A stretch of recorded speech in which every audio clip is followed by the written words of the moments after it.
முதல் கேள்வியை நான் சந்திரசேகரன் அவர்களிடமிருந்தே ஆரம்பிக்கிறேன். மறுபடியும் ஒரு சர்ச்சை பேச்சாக இருக்கிறது. தென்னிந்தியர்கள்லாம் ஆப்பிரிக்கர்களா, இந்த மாதிரி நிற வெறியை தூண்டி பேசுறது அப்படிங்கிறது காங்கிரஸுடைய மனசுல என்ன இருக்குதோ, ராகுலுடைய மனசுல என்ன இருக்குதோ அதுதான் பிரதிபலிச்சிருக்கு அப்படின்னு மோடி கேள்வி கேட்கிறாரே.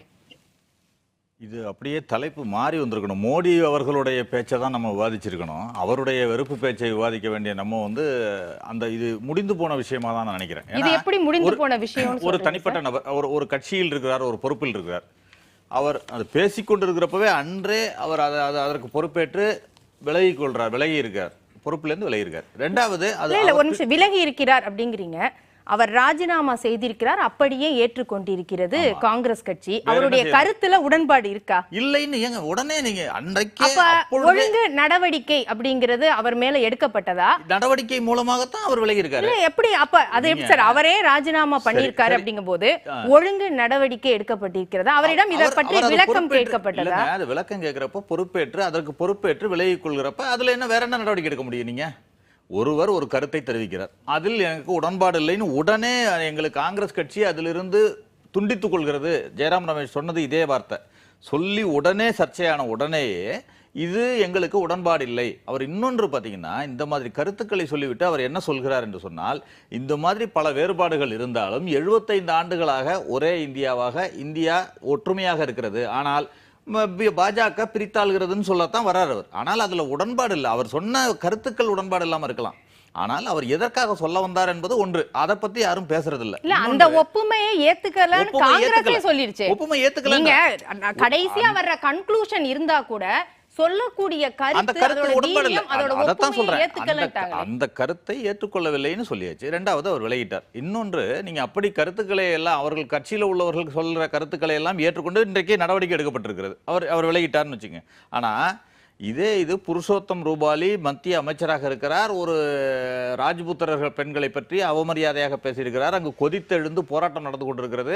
அதற்கு யார் பொறுப்பேற்றுக் கொண்டார்கள்? பாஜக நடவடிக்கை எடுத்துச்சா?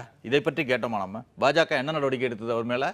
அவருக்கு இன்னும் கொடுத்து அவர் வேட்பாளராக அங்கே நிற்கிறார், ஆனால் அவர் மீது நடவடிக்கை எடுக்கப்படவில்லை. ஏன்? அது ரைட்டு. நீங்க கூட்டணியை முறித்துக் கொள்வாரான்னு கேட்டார், பிரதமர் கேட்டார்னு ஒரு கேள்வி வைக்கிறீங்க. திமுக கூட்டணியை முறித்துக் கொள்ளுமா இந்த வார்த்தைக்காக?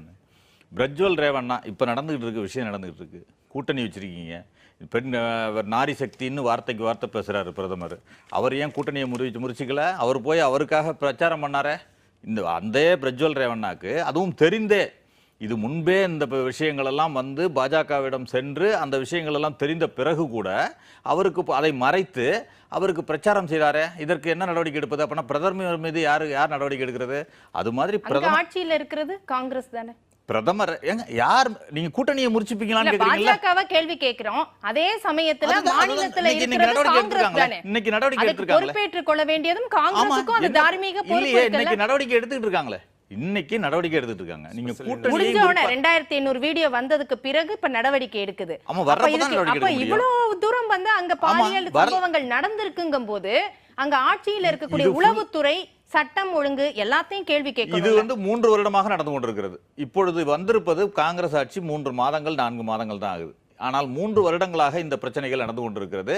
அதற்காக தொடர் நடவடிக்கை தான் இப்ப காங்கிரஸ் அரசு எடுத்துக்கிட்டு இருக்கு. அதற்கான நடவடிக்கைகள் தான் எடுக்கப்பட்டிருக்கு. கண்டிப்பா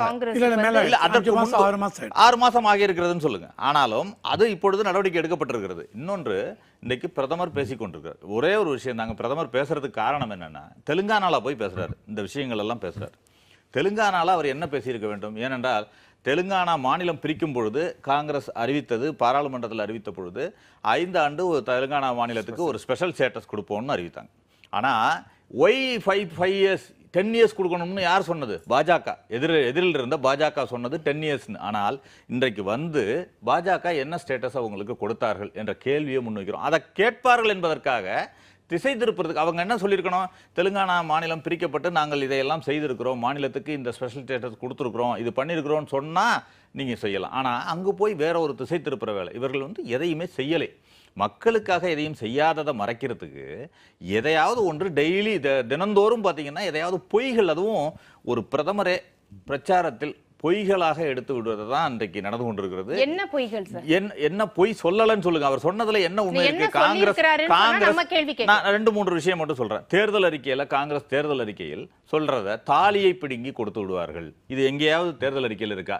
2 எருவு மாடு வச்சிருந்தா பிடுங்கி கொடுத்துருவாங்க. உங்கள்கிட்ட 2 வீடு வச்சிருந்தா பிடுங்கி கொடுத்துருவாங்க. இடஒதுக்கீடை பறித்து முஸ்லிம்களுக்கு கொடுத்துருவாங்க. ஆனா அதே இடஒதுக்கீடு இதுல இருக்கு. நீங்க குஜராத்ல அவர் மாநிலத்தில் இருக்க இடஒதுக்கீடு இருக்கு.